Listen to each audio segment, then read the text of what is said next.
I want to begin by thanking my good friend, President Calderon, and the people of Mexico for their extraordinary hospitality.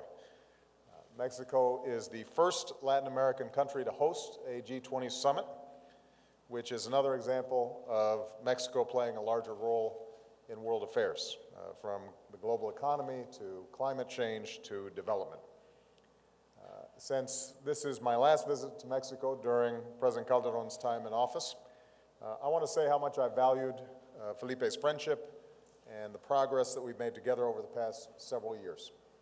And building on the spirit here at Los Cabos, I'm absolutely confident that the deep ties between our countries will only grow stronger in the years to come. Now, over the past 3 years, these G20 summits have allowed our nations to pull the global economy back from a free fall and put us back on a path of recovery and growth.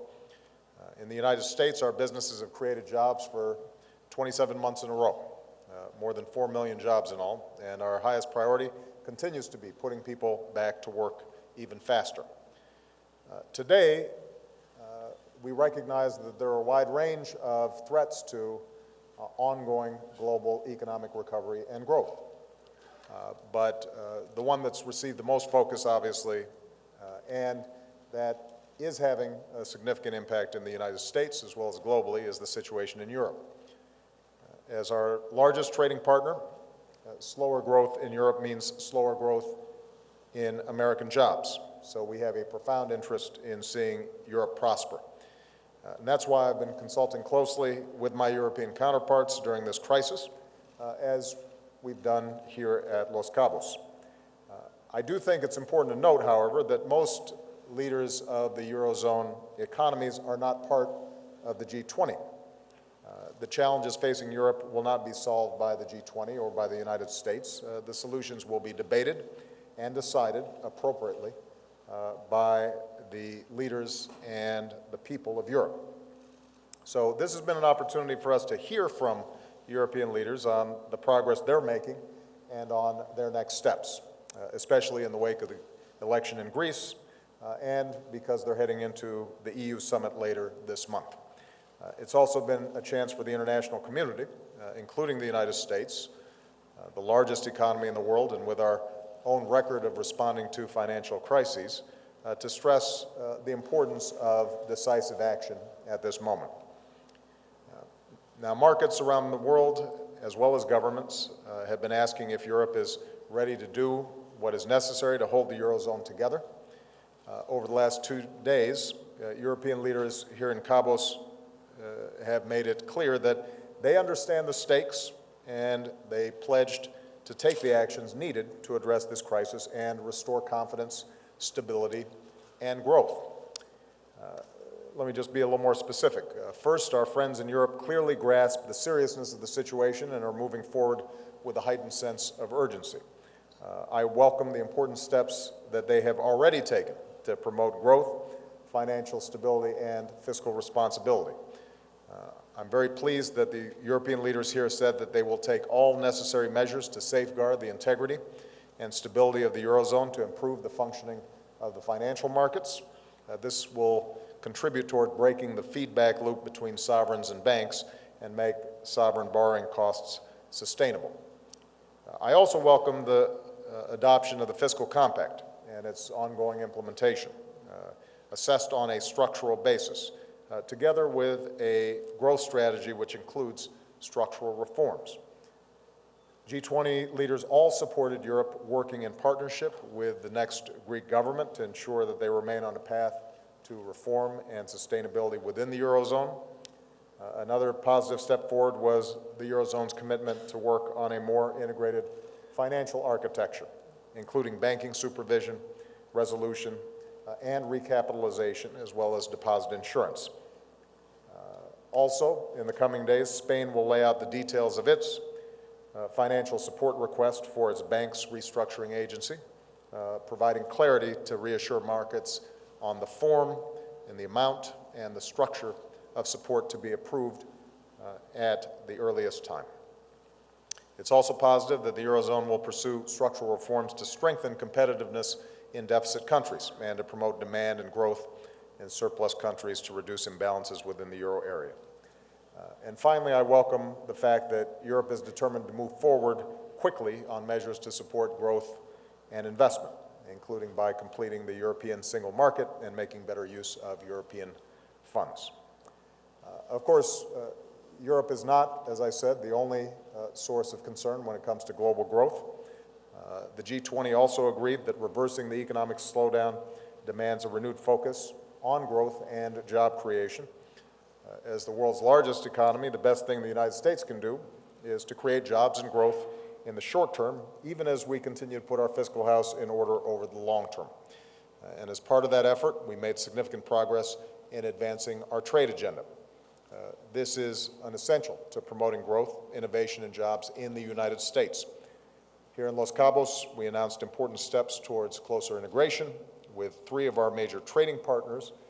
Both Mexico and Canada have been invited to join the Trans-Pacific Partnership negotiations, which is an ambitious 21st century trade agreement that will now include 11 countries. And this agreement holds enormous opportunities to boost trade in one of the world's fastest growing regions. Even as we build this new framework for trade in the Asia-Pacific, we're also working to expand our trade with Europe. So today, the United States and the European Union agreed to take the next step in our work towards the possible launching of negotiations on an agreement to strengthen our already very deep trade and investment partnership. In addition, and in keeping with our commitments at the last G20 in Cannes, we agreed that countries should not intervene to hold their currencies at undervalued levels, and that countries with large surpluses and export-oriented economies needed to continue to boost demand. So in closing, I'd note that with Mexico's leadership, we continue to make progress across a range of challenges that are vital to our shared prosperity, from food security to green economic growth that combats climate change, from financial education and protection for consumers to combating corruption that stifles economic growth, and in strengthening financial regulation to creating a more level playing field. All of this happened in large part because of the leadership of President Calderon. I want to thank him, and I want to thank my fellow leaders for their partnership as we work very hard to create jobs and opportunity that all of our citizens deserve. So, with that, I'm going to start with Ben Feller of AP. Thank you very much, Mr. President. We're all hearing a lot of encouraging promises about what Europe plans to do, but can you assure us that those actions, if they're able to come together on them, will actually do anything to create jobs in America this year? And if Europe is not able to rally in a big way pretty quickly, do you think that will cost you the election? Well, first of all, I think that what I've heard from European leaders during the course of these discussions is they understand the stakes, they understand why it's important for them to take bold and decisive action, and I'm confident that they can meet those tests. Now, I always show great sympathy for my European friends because they don't have to deal with one Congress, they have to deal with 17 parliaments if you're talking about the Eurozone. If you're talking about the European Union, you're talking about 27. And that means that sometimes, even after they've conceived of approaches to deal with the crisis, they have to work through all the politics to get it done. And markets are a lot more impatient.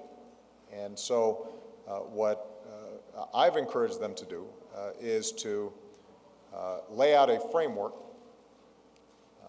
for where they want to go in increasing European integration, in resolving the financial pressures that are on sovereign countries. Even if they can't achieve all of it in one fell swoop, I think if people have a sense of where they're going, that can provide confidence and break the fever. Because, you know, if you think about Europe, look, this remains one of the wealthiest, most productive regions of the world. Europe continues to have enormous strengths, a very well-educated, productive workforce. They have some of the biggest, best-run companies in the world. They have trading relationships around the world. And all these problems that they're facing right now are entirely solvable, but the markets, when they start seeing potential uncertainty, show a lot more risk aversion, and you can start getting into a negative cycle. And what we have to do is to create a positive cycle where people become more confident, the markets settle down, and they have the time and the space to execute the kinds of structural reforms that not only Europe, but all of us are having to go through in balancing the need for growth, but also dealing with issues like debt and deficits. And I'm confident that over the next several weeks, Europe will paint a picture of where we need to go, take some immediate steps that are required to give them that time and space. And based on the conversations that I've had here today and the conversations that I've had over the last several months, I'm confident that they are very much committed to the European project. Now, all this affects the United States. Europe as a whole is our largest trading partner. And if fewer folks are buying stuff in Paris or Berlin, that means that we're selling less stuff made in Pittsburgh or Cleveland. But I think there are a couple of things that we've already done that help. The financial regulatory reforms that we passed means that our banks are better capitalized. It means that our supervision and our mechanisms for looking at trouble spots in our financial system are superior to what they were back in 2008. That's an important difference. But there's still some more things we can do. And the most important thing we can do is something that I've already talked about. If Congress would act on a jobs plan that independent economists say would put us on the path of creating an extra 1 million jobs on top of the ones that have already been created, putting teachers back in the classroom, putting construction workers back on the job, rebuilding infrastructure that badly needs to be rebuilt. All those things can make a significant difference, and given that we don't have full control over what happens in Europe or the pace at which things happen in Europe, let's make sure that we're doing those things that we do have control over and that are good policy anyway. I think it's fair to say that all these issues, economic issues, will potentially have some impact on the election. But that's not my biggest concern right now. My biggest concern is the same concern I've had over the last 3.5 years, which is folks who are out of work or underemployed or unable to pay the bills. What steps are we taking that potentially put them in a stronger position? And I've consistently believed that if we take the right policy steps, if we're doing the right thing, then the politics will follow. And my mind hasn't changed on that. Jeff Mason, Reuters. Where's Jeff? Right here. Thank you, sir. My question is about Syria. Did President Putin of Russia indicate any desire on Russia's part for Assad to step down or to leave power? And did you make any tangible progress in your meetings with him or with Chinese President Hu in finding a way to stop the bloodshed there? Right. Thank you. Well, these were major topics of conversation in both meetings. And anybody who's seen scenes of what's happening in Syria, I think, recognizes that the violence is completely out of hand, that civilians are being targeted, and that Assad has lost legitimacy. And when you massacre your own citizens in the ways that we've seen, it is impossible to conceive of an orderly political transition that leaves Assad in power. Now, that doesn't mean that that process of political transition is easy. And there's no doubt that Russia, which historically has had a relationship with Syria, as well as China, which is generally wary of commenting on what it considers to be the internal affairs of other countries, are and have been more resistant to applying the kind of pressure that's necessary to achieve that political transition. We had a very candid conversation. I wouldn't suggest that at this point the United States and the rest of the international community are aligned with Russia and China in their positions, but I do think they recognize the grave dangers of all-out civil war. I do not think they condone the massacres that we've witnessed, and I think they believe that everybody would be better served if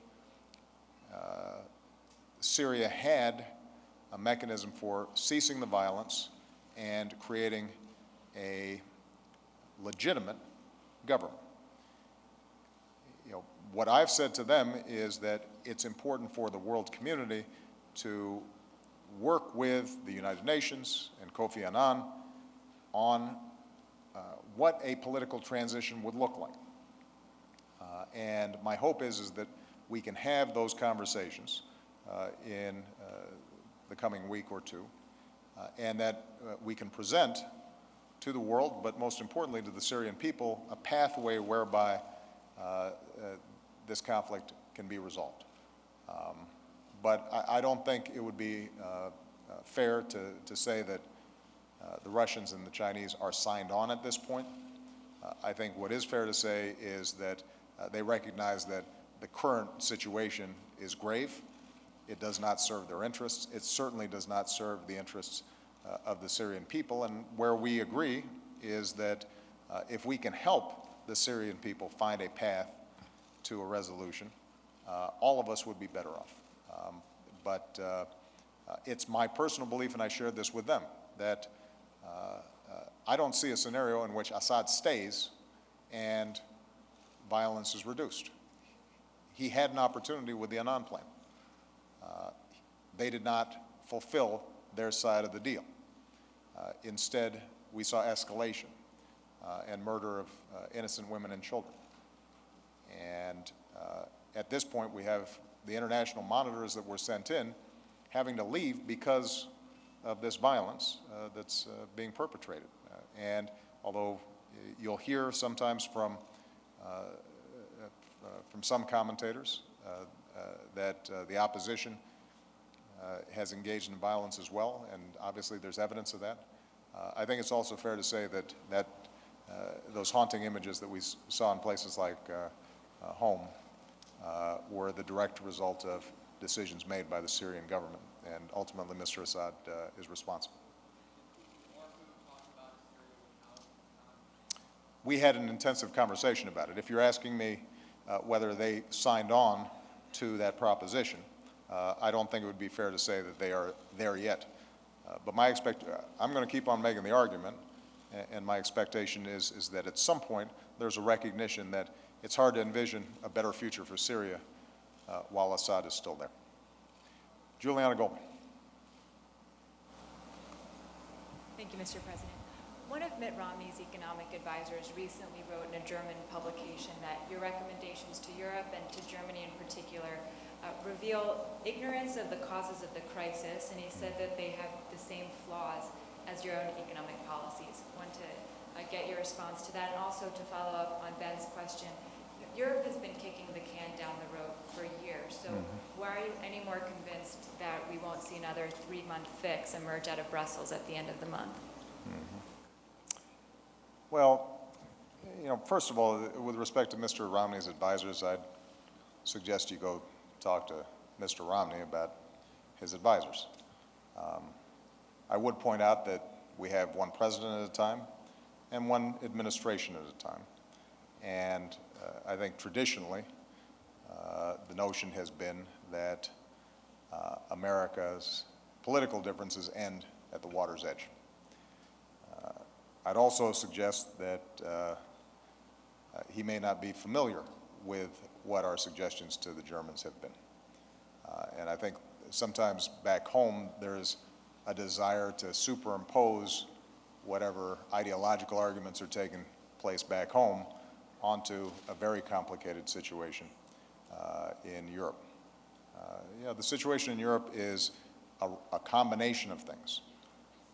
You've got situations where some countries did have undisciplined fiscal practices, public debt. You had some countries like Spain whose problems actually arose out of housing speculation and problems in the private sector that didn't have to do with public debt. I think that there's no doubt that all the countries in Europe at this point recognize the need for growth strategies inside of Europe that are consistent with fiscal consolidation plans. And by the way, that's exactly what I think the United States should be thinking about. The essence of the plan that I presented back in September was how do we increase growth and jobs now while providing clarity in terms of how we reduce our deficit and our debt medium and long term. And I think that's the right recipe generally, not just for us, but across the board. You had a second question. What was it? Oh, why am I confident? Well, look, I don't want to sound Pollyannish here. Resolving the issues in Europe is difficult. As I said, there are a lot of players involved. There are a lot of complexities to the problems because we're talking about the problems of a bunch of different countries at this point. Changing market psychology is very difficult, but the tools are available. The sense of urgency among the leaders is clear. And so what we have to do is combine that sense of urgency with the tools that are available and bridge them in a timely fashion that can provide markets confidence. And I think that can be done. Hopefully, just to give an example, when Spain clarifies exactly how it intends to draw down and utilize dollars, or not dollars, but euros to recapitalize its banking system, given that it's already got support from other European countries, given that the resources are available, what's missing right now is just a sense of specifics and the path whereby that takes place. When markets see that, that can help build confidence and reverse psychology. So there are going to be a range of steps that they can take. None of them are going to be a silver bullet that solves this thing entirely over the next week or 2 weeks or 2 months. But each step points to the fact that Europe is moving towards further integration rather than breakup, and that these problems can be resolved, and points to the underlying strength in Europe's economies. These are not countries that somehow at their core are unproductive or dysfunctional. These are advanced economies with extraordinarily productive people. They've got a particular challenge that has to do with a currency union that didn't have all the best bells and whistles of a fiscal or a monetary union, and they're catching up now to some of those needs. And they just need the time and the space to do it. In the meantime, they've got to send a strong signal to the market, and I'm confident they can do that. All right? Thank you very much, everybody.